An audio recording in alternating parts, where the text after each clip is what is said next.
Hello students, welcome to digital platform of इनसम international school. आज हम पढ़ेंगे केमिस्ट्री में क्लास 11 का chapter number 3 classification of elements and periodicity in properties, इसके बारे में, जिसमें हमने पहले पढ़ लिया है क्लासिफिकेशन ऑफ एलिमेंट्स, कैसे पीरियोडिक टेबल का डेवलपमेंट हुआ और कैसे हम एलिमेंट्स को क्लासिफाई करते हैं।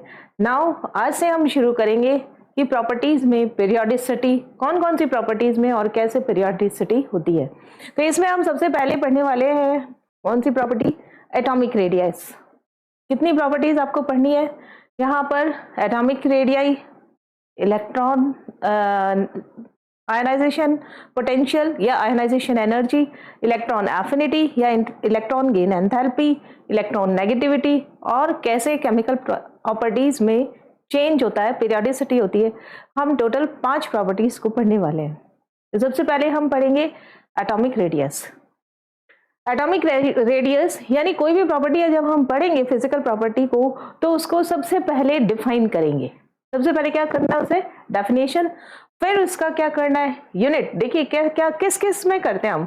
सबसे पहले हम इसका डेफिनेशन पढ़ते हैं। डेफिनेशन पढ़ने के बाद में डेफिनेशन पढ़ेंगे। डेफिनेशन पढ़ने के बाद में हम उसकी यूनिट देखेंगे। यूनिट देखने के बाद में हम पढ़ेंगे कि इसका कोई मेजरिंग मेथड है तो ठीक है, नहीं तो उसका टाइप या कोई केमिकल इक्वेशन है। ये सब चीजें देखने के बाद में हम इसमें पढ़ेंगे कि कैसे पीरियोडिक प्रॉपर्टीज में चेंज होता है और कौन कौन से फैक्टर्स है जो कि इसको अफेक्ट डालते हैं, है ना। ये सब प्रॉपर्टीज ये सब चीजें हम इसमें पढ़ने वाले हैं, हर एक प्रॉपर्टी के लिए पढ़ेंगे। तो first we start atomic radii. थोड़ा बैकग्राउंड कलर चेंज कर लेते हैं हम। यहाँ पर चेंज क्यों नहीं हुआ? यस, यहाँ पर ब्लैक कलर, चलिए यही रहने, ये इसमें ब्लैक कर लेते हैं। देखिए क्या हुआ, एटॉमिक रेडियाई डेफिनेशन हम पढ़ेंगे और फिर इसकी यूनिट। डेफिनेशन देखिए, एटॉमिक रेडियाई किसी एटम की रेडियस। एटम कैसा होता है? स्फेरिकल। उसके सेंटर में कौन होता है? न्यूक्लियस। न्यूक्लियस से लेके आउटर मोस्ट इलेक्ट्रॉन तक की डिस्टेंस जो होती है वो क्या कहलाती है? इसकी एटॉमिक रेडियस। करके बताते हैं इसे। देखिए यहाँ पर ये आपके हो गया न्यूक्लियस और ये हो गया इसका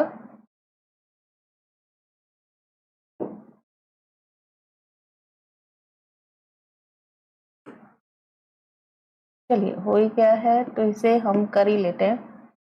नाउ ये हो गया है इसका आउटर मोस्ट इलेक्ट्रॉन। यहां पर देखिए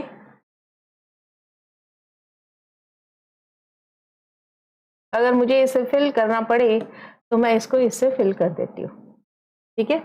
ये क्या हो गया यहाँ पर? इलेक्ट्रॉन।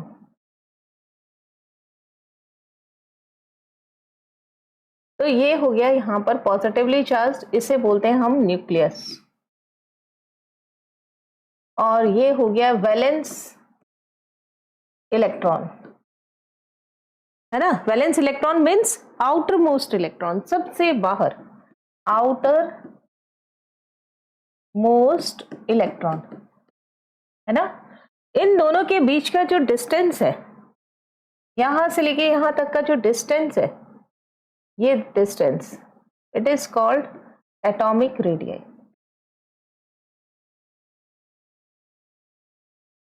जिसे हम बोलते हैं R, small B, capital B, दोनों में से कोई भी बोला जा सकता है, पर ज्यादातर हम इसको किससे लिख लेते हैं? स्मॉल लिख लेते हैं, कैपिटल लिख लेते हैं। तो डेफिनेशन क्या हो गई इसकी? The distance between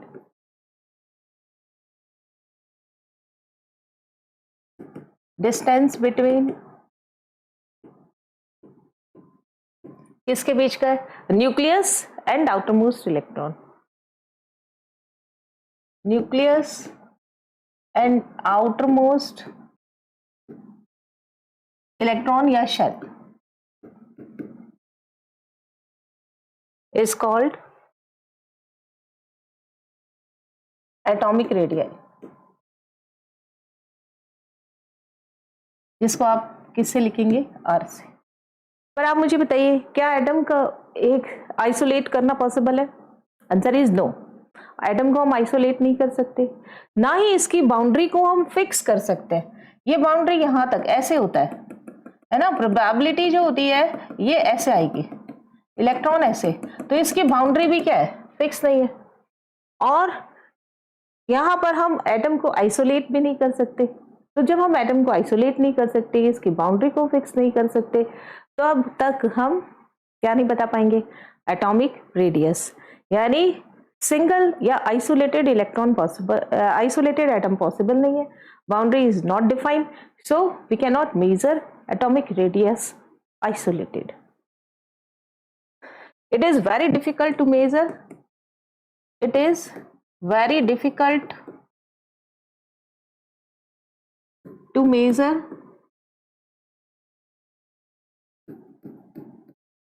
atomic radii, atomic radius, because क्यों है, दो रीजन की वजह से. पहला, isolation of single atom is not possible. Isolation of single atom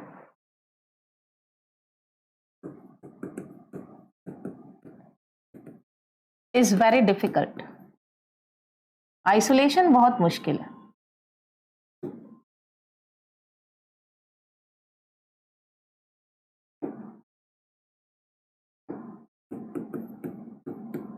दूसरा, बाउंड्री जो है वो हम वेल डिफाइंड नहीं होती है.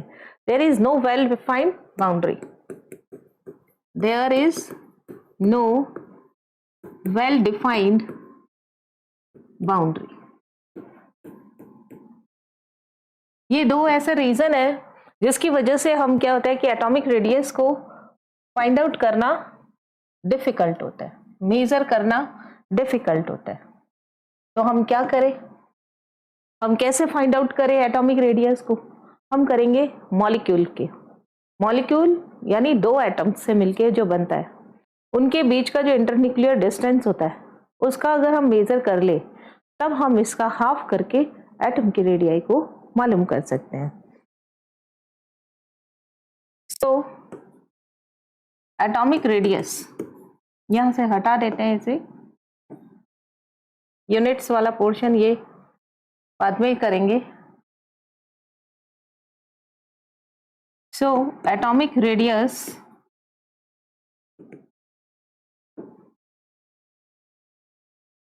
इज डिफाइंड एज, कैसे डिफाइंड करेंगे, defined as half of internuclear distance. कैसे करना है आपको ये देखिए, आप यहां पर एक इसी तरीके से दूसरा बनाएंगे, एक और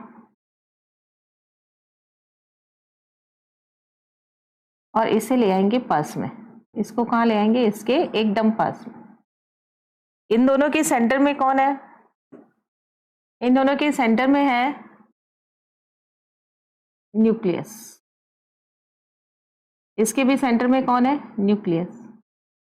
इसको करेंगे हम कलर, ये तो यहाँ पे ये कलर, यहाँ पे भी ये कलर.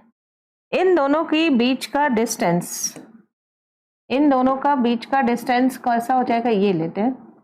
इन दोनों का बीच का डिस्टेंस, ये भी क्या हो गया, न्यूक्लियस, और ये भी क्या है, न्यूक्लियस. ये क्या हो गया यहाँ पे, मॉलिक्यूल.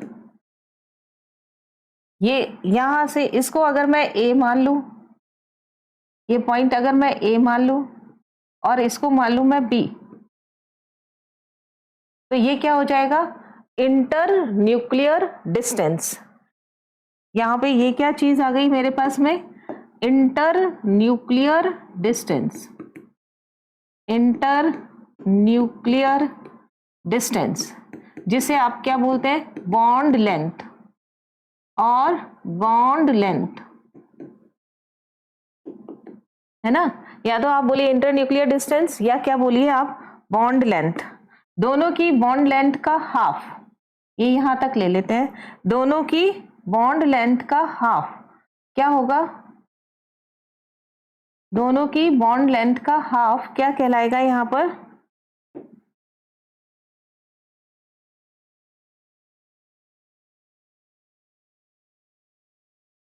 Atomic radii. इन दोनों के बीच का डिस्टेंस ये क्या हो गया यहाँ पर? Internuclear distance. This is internuclear distance, या इसको क्या बोलते हैं हम? Bond length. इसे हम एक चीज और बोलते हैं, that is the bond length. ये ध्यान रखना, इंटरन्यूक्लियर डिस्टेंस का हाफ मीन्स यहां से लेके यहां तक, ये इसका हाफ, ये क्या कहलाएगा? Atomic radii. ओ ए ओ, ये क्या हो गया? Atomic radius. आर लिख देती हूँ, ए ओ, ये क्या हो गया यहाँ पे? आर। ए बी, ये क्या हो गया?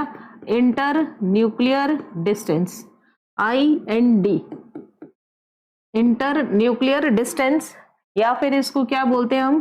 बॉन्ड लेंथ, या हम इसको क्या बोलेंगे? Bond length. It is half of, कैसे डिफाइन करना है एटॉमिक रेडियस को? It is half of inter nuclear distance. Short में क्या हो जाएगा? I N D. It means A B किसके ये बी ओ या ए ओ किसके इक्वल होगा? A O is equal to A B divided by 2। ये मुझे मिल गया फॉर्मूला किसका? एटॉमिक रेडियाई का। और ए ओ ए बी को हम आसानी से स्पेक्ट्रोस्कोपिक मेथड से मेजर कर सकते हैं। इट मीन्स आपके पास क्या आ गया यहाँ पर? Atomic radius R is equal to internuclear distance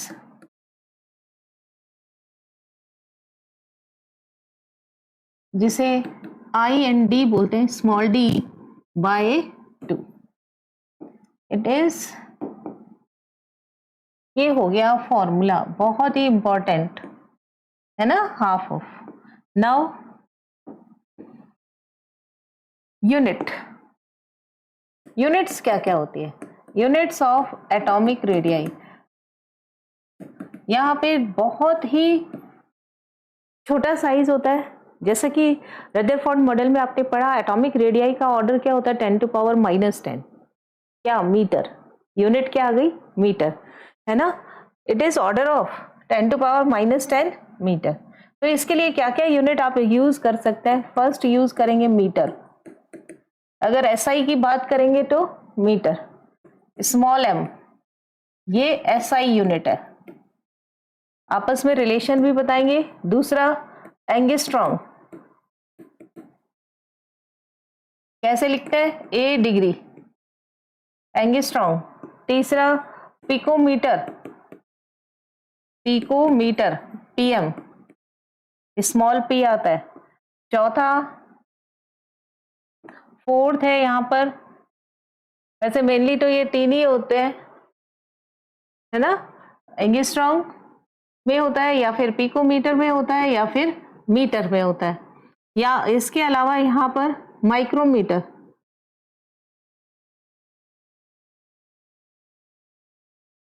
micro नहीं, नैनोमीटर, नैनोमीटर एनएम, और देन माइक्रोमीटर। क्या रिलेशन होता है? एक बार फिर से बता देते हैं आपको, वैसे पहले बता रखा है, एक के साथ सारे रिलेशन हम कर लेते हैं। यहाँ पर रिलेशन क्या लिखोगे? रिलेशन बिटवीन यूनिट्स, बहुत काम आएगा यहाँ पर। 1 मीटर बराबर, 1 मीटर बराबर 10⁻6 micrometre equal to 10⁻10 angstrom equal to 10 to power पहले 9 नैनोमीटर लिख लेते हैं, 10 to power 9 nanometre, 10 to power 10 angstrom equal to 10 to power 12 picometre. ये इनकी यूनिट्स का रिलेशन है ना। अगर जब भी आपको फाइंड आउट करना पड़े तो आप इस रिलेशन से इसे फाइंड आउट कर सकते हैं, और कैसे करना है ये आपको यूनिट फर्स्ट के अंदर यानी चैप्टर फर्स्ट में बताया हुआ है।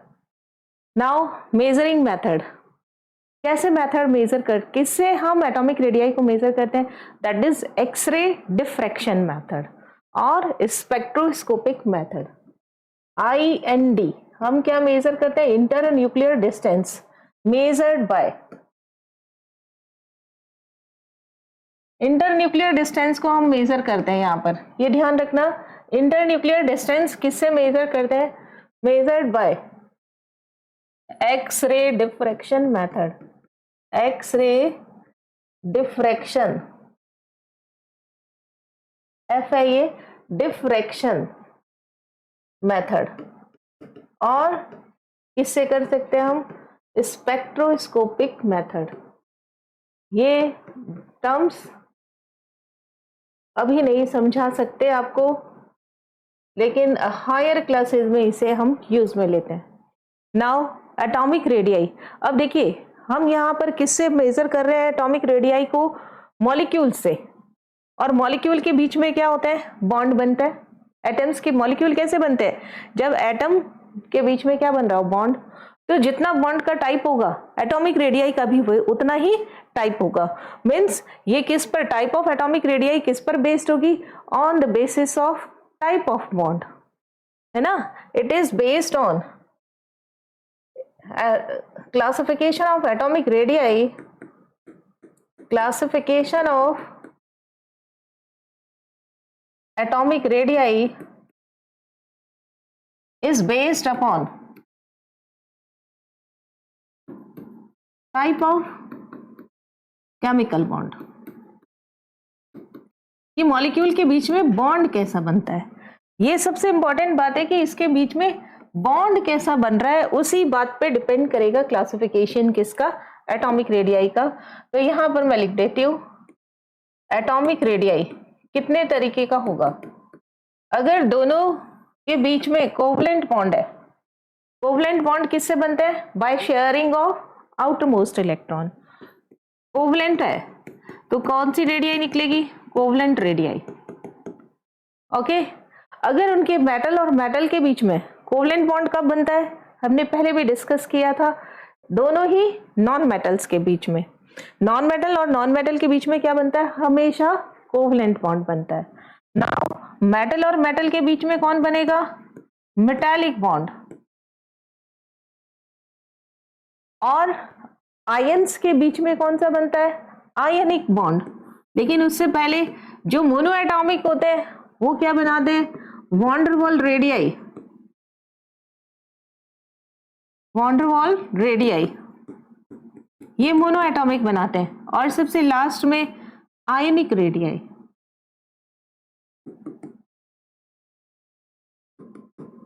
अगेन थोड़ा सा इसके अंदर हम बता दें कि अगर non metal and non metals जो होते हैं उनके बीच में क्या बनेगा, covalent bond, non metal plus non metal क्या बनाएंगे, ये कोवलेंट बॉन्ड। और कोवलेंट बॉन्ड का क्या फाइंड आउट किया जाता है, कोवलेंट रेडियाई, यानी नॉन मेटल का हम क्या फाइंड आउट करेंगे, covalent radii. It means non metal का क्या फाइंड आउट किया जाएगा, कोवलेंट रेडियाई।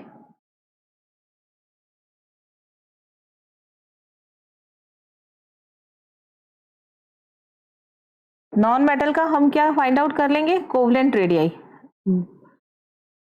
मेटालिक रेडियाई किस में होगा, मेटालिक रेडियाई होगा मेटल प्लस मेटल, मेटल और मेटल के बीच में कौन सा बॉन्ड होता है, मेटालिक बॉन्ड। और इसलिए मेटल का क्या फाइंड आउट किया जाएगा, आप मेटल का क्या फाइंड आउट कर सकते हैं यहाँ पर, मेटालिक बॉन्ड। नॉन मेटल का क्या फाइंड आउट किया जाता है, कोवलेंट बॉन्ड। नॉन मेटल का क्या फाइंड आउट करेंगे, कोवलेंट। मेटल का क्या फाइंड आउट करेंगे, मेटालिक बॉन्ड। और जो कोई बॉन्ड ही नहीं बनाते है ना, नॉन बॉन्डेड एटम यानी मोनो एटॉमिक जो होते हैं, मोनो एटॉमिक मॉलिक्यूल जो होते हैं, यानी जिसकी मॉलिक्यूलरिटी कितनी होती है 1, उनका क्या फाइंड आउट किया जाता है, उनका फाइंड आउट किया जाएगा वॉन डेर वाल्स रेडियस। और जिनमें आयनिक बॉन्ड होते हैं उनका क्या फाइंड आउट किया जाता है, आयनिक रेडियस। आयनिक रेडियस दो तरीके की होती है, first one is cationic radius और अनदर इज एनायनिक रेडियस। क्या होता है, इसी को हम 1 बाय 1 करके डिस्कस करेंगे। जिनमें आयनिक बॉन्ड मिलेगा वो क्या बनाएंगे, आयनिक रेडियस। यानी मेटल एंड नॉन मेटल के बीच में क्या होता है, आयनिक बॉन्ड। हम कैटायन की और एनायन की रेडियस फाइंड आउट करेंगे। तो यहाँ पे तो कौन आ गया, आयन, इसलिए हम इसको सेपरेट करेंगे। यहाँ पे कौन होगा, एटम, मोनो एटॉमिक है। यहाँ पे कौन होगा, मेटल मीन्स एटम। और यहाँ पे कौन होगा, नॉन मेटल मीन्स यहाँ पे भी कौन है, एटम। जब हम एटॉमिक रेडियस की बात करेंगे तो हम 3 की बात करेंगे, कौन सी, covalent, metallic and van der Waals. और आयनिक रेडियस को हम सेपरेट पढ़ेंगे। तो सबसे पहले हम डिस्कस क्या करेंगे यहाँ पर, covalent radius and metallic radius, क्योंकि दोनों के अंदर ही एक में नॉन मेटल को की रेडियस फाइंड आउट की जाती है और दूसरे में किसकी फाइंड आउट की जाएगी, मेटल की। तो सबसे पहले यहाँ पे हम CR कोवलेंट रेडियस की बात करते हैं, और CR और MR में क्या फर्क होगा उसे भी बताएंगे, और दोनों में से कौन ज्यादा होगी उसके बारे में भी डिस्कस करेंगे। तो कोवलेंट रेडियस किसकी मालूम की जाती है, जिनमें कोवलेंट बॉन्ड मिलता है। कोवलेंट बॉन्ड किसके बीच में मिलता है, नॉन मेटल और नॉन मेटल के बीच में। अब यहाँ पे कुछ कंडीशन है, नॉन मेटल और नॉन मेटल, दोनों नॉन मेटल कैसे होने चाहिए, सेम, और दोनों के बीच में क्या बनना चाहिए, सिंगल बॉन्ड। तब हम इंटर न्यूक्लियर डिस्टेंस का हाफ करके क्या फाइंड आउट कर सकते हैं, उस नॉन मेटल की एटॉमिक रेडियस। क्या बोल रही हूं मैं, कोवलेंट रेडियस की मैं बात कर रही हूं। यहां पर कोवलेंट रेडियस जो होता है उसको कैसे डिफाइन करेंगे आप, CR को कैसे डिफाइन करेंगे, पहले लिखेंगे it is measured when covalent bond is present between molecule, when covalent bond. अब देखिए कोवलेंट बॉन्ड, अभी केमिकल बॉन्ड आपके आया नहीं है चैप्टर, लेकिन आपने 10th में पढ़ा है कोवलेंट बॉन्ड कैसे बनते हैं, by sharing of outer most electron. यहां लिख लेते हैं formed by sharing of outer most electron. Outer most को हम एक और वर्ड भी बोलते हैं क्या, valence electron. It is measured when covalent bond is formed between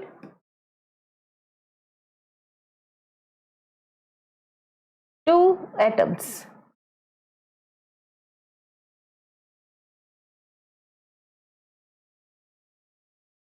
है ना, जब क्या बनेगा, कोवलेंट बॉन्ड बनेगा। दूसरी बात,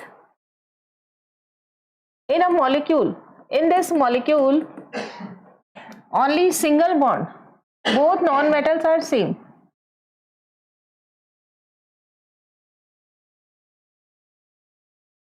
In this molecules, both non-metal means atom are same. दोनों में एग्जाम्पल देख लेते हैं। And single bond is present between them.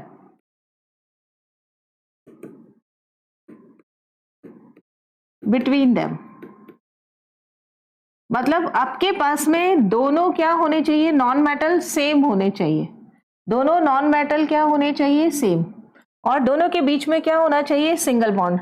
एक एग्जांपल ले लेते हैं जिनका हम कोवलेंट रेडियस मेजर कर सकते हैं, और एक एग्जांपल वो ले लेंगे जिसका हम मेजर नहीं कर सकते कोवलेंट रेडियस। एग्जांपल देखिए, आप लिख रहे हैं Cl2, Cl2 को कैसे लिखते हैं, Cl और Cl।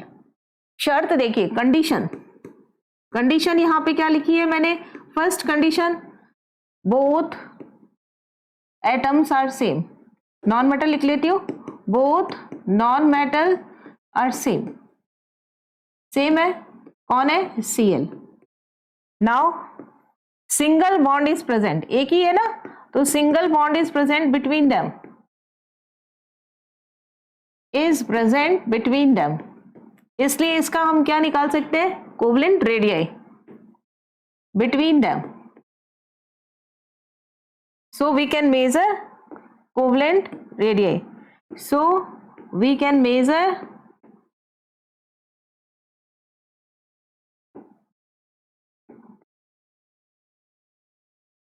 atomic radii of Cl, है ना। अब कैसे मेजर करेंगे, आप कैसे मेजर करेंगे, Cr इज इक्वल टू, या atomic radii of Cl, atomic radii of Cl कैसे मेजर करेंगे, is equal to inter nuclear distance between, इन दोनों का बीच का क्या कर लेंगे हम, डिस्टेंस मेजर कर लेते हैं। यहाँ पे Cl और ये दूसरा Cl है ना, तो इनके न्यूक्लियस का डिस्टेंस क्या है, ये क्या हो गया यहाँ पर D, इसको क्या बोल दिया है यहाँ पर, इंटर न्यूक्लियर डिस्टेंस IND, ये क्या हो गया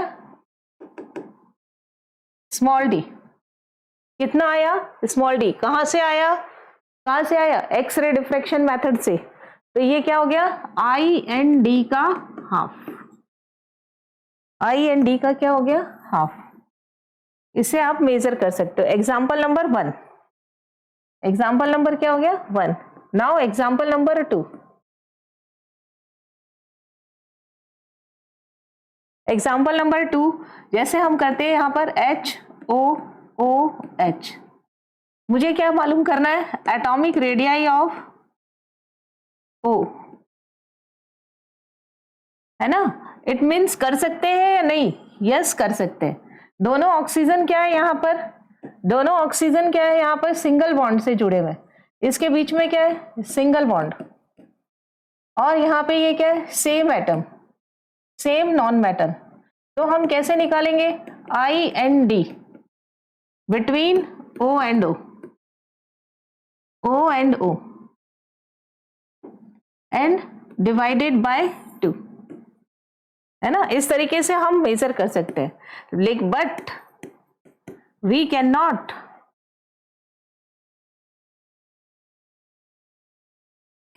major atomic radii of O from O2, O2 से नहीं कर सकते, क्यों नहीं कर सकते, बिकॉज इन O2 क्या है देखो, O डबल बॉन्ड O, अब ये दोनों एटम्स तो सेम है, ये दोनों एटम्स क्या हो गए सेम एटम है, same non metal, but double bond is present,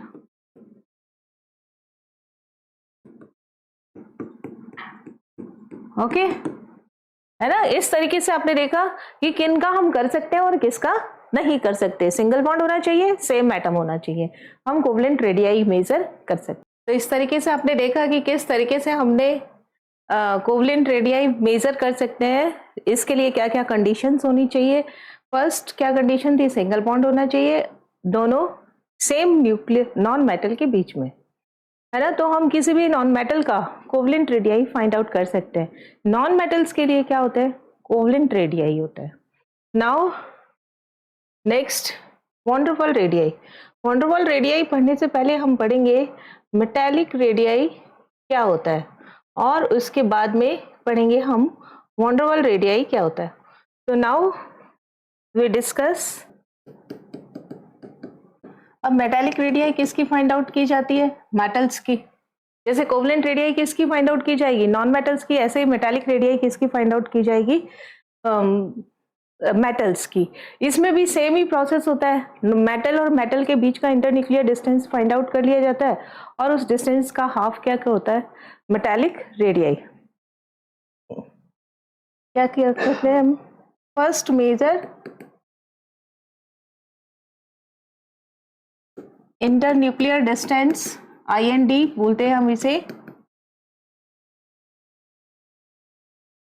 IND. First measure internuclear distance of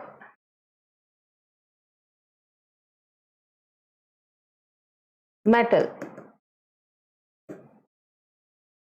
and half of this distance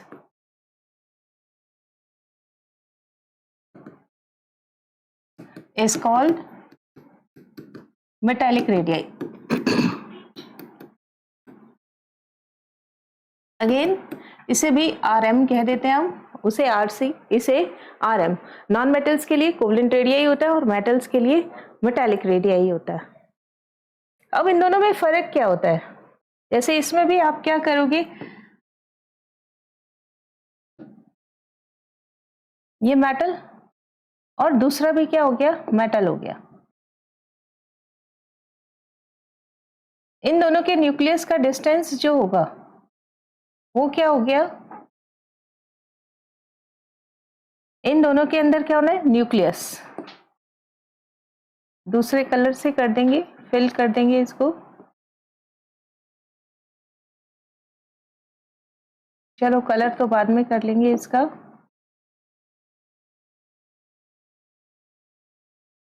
इसमें हम फिल कर देते हैं कलर यहाँ पे और यहाँ पर. ये कौन है, न्यूक्लियस.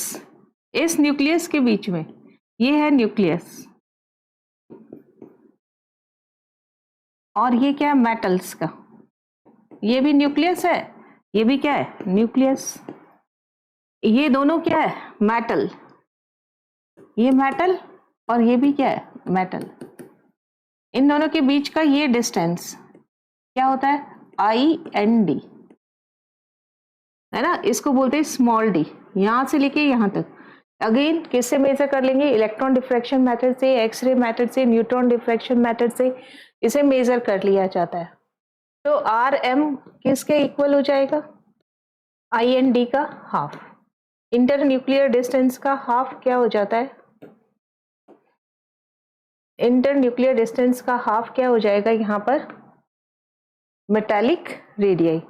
अगेन इसमें कोई ओवरलैपिंग नहीं होती, मतलब दोनों न्यूक्लियस जस्ट ऐसे पास में होते हैं, जबकि कोवलेंट रेडियाई में ऐसे होता है. इसलिए कोवलेंट रेडियाई छोटी होगी और मेटालिक रेडियाई बड़ी होगी, है ना. There is no overlapping. Overlapping word next इसमें समझ आ जाएगा. There is no overlapping. Overlapping का मतलब होता है एक दूसरे के हिस्से को कवर करना. ये एटम और ये एटम एक दूसरे को जब कवर करने लगेंगे तब क्या हो जाएगा, इसमें ओवरलैपिंग वर्ड आएगा. बिटवीन मेटालिक बॉन्ड, मेटल्स के बीच में क्या होता है, metallic bond.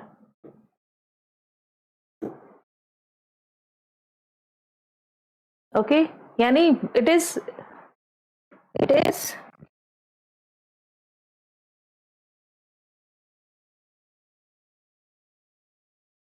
larger than covalent radii. कुछ चीजें हमें डिफरेंस पता होना चाहिए कि कोवलेंट रेडियाई में और मेटालिक रेडियाई में क्या डिफरेंस होता है. कोवलेंट रेडियाई छोटी होगी और मेटालिक रेडियाई बड़ी होगी. कोवलेंट रेडियाई नॉन मेटल्स के लिए किया जाता है और मेटालिक रेडियाई जो होता है वो मेटल्स के लिए होता है. अब मेटालिक रेडियाई से आपको क्या पता चलता है, मेटालिक बॉन्ड की स्ट्रेंथ कितनी है. Metallic radii again we denote with RM is proportional to 1 upon metallic bond strength.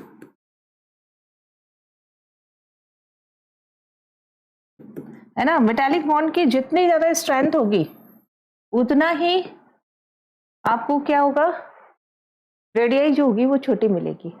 और अगर ये बॉन्ड का स्ट्रेंथ कम होगी तो ये बड़ी होगी, और ये अगर बॉन्ड स्ट्रेंथ ज्यादा होगी तो ये छोटी होगी. इसका मतलब यहाँ पे क्या कह रहा है, क्या कहना चाह रहा है, अगर मेटालिक रेडियाई ज्यादा है तो मीन्स एटम्स जो है मेटल के वो लूजली पैक्ड है, इसलिए मेटालिक बॉन्ड स्ट्रेंथ क्या हो गई, कम. इसी तरीके से अगर ज्यादा, देखिए ये लिखेंगे, अगर मोर मेटालिक रेडियाई है ना, देन ज़्यादा है तो मतलब बॉन्ड स्ट्रेंथ क्या हो गई है, कम, यानी लूज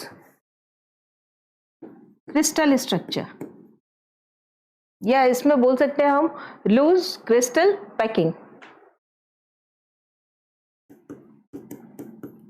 इसकी पैकिंग कैसी होगी, कमजोर होगी, और इसका मतलब क्या हो गया, इसमें बॉन्ड लेंथ कम होगी या बॉन्ड स्ट्रेंथ कम होगी, लेस बॉन्ड स्ट्रेंथ करती, लेस बॉन्ड स्ट्रेंथ। इसी तरीके से अगर हम इसका रिवर्स करें, आपके पास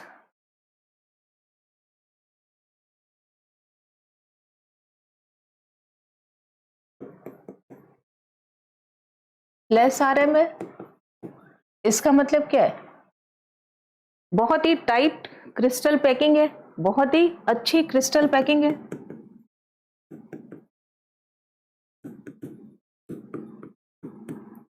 पैकिंग बहुत अच्छी हो गई, आप लोगों के सिलेबस में सॉलिड स्ट्रक्चर, सॉलिड स्टेट हट गया, इसलिए हम अभी बता नहीं पाएंगे कि लूज क्रिस्टल पैकिंग क्या होती है और टाइट क्रिस्टल पैकिंग क्या होती है। इसका मतलब इसका बॉन्ड स्ट्रेंथ क्या हो गया, हाई हो गया।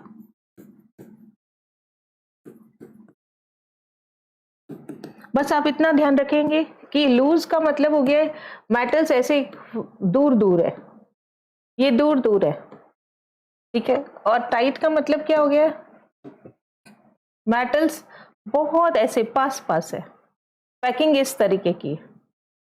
अब आप खुद ही बता सकते हैं, जब पैकिंग टाइट होगी तो आरएम क्या हो गया, कम, आरएम कम होते ही बॉन्ड स्ट्रेंथ क्या हो गया, ज्यादा। लूज है तो इन दोनों के बीच का डिस्टेंस क्या हो गया, ज्यादा, मीन्स आरएम ज्यादा हो गई, आरएम ज्यादा होने से बॉन्ड स्ट्रेंथ क्या हो गई, कम हो गई।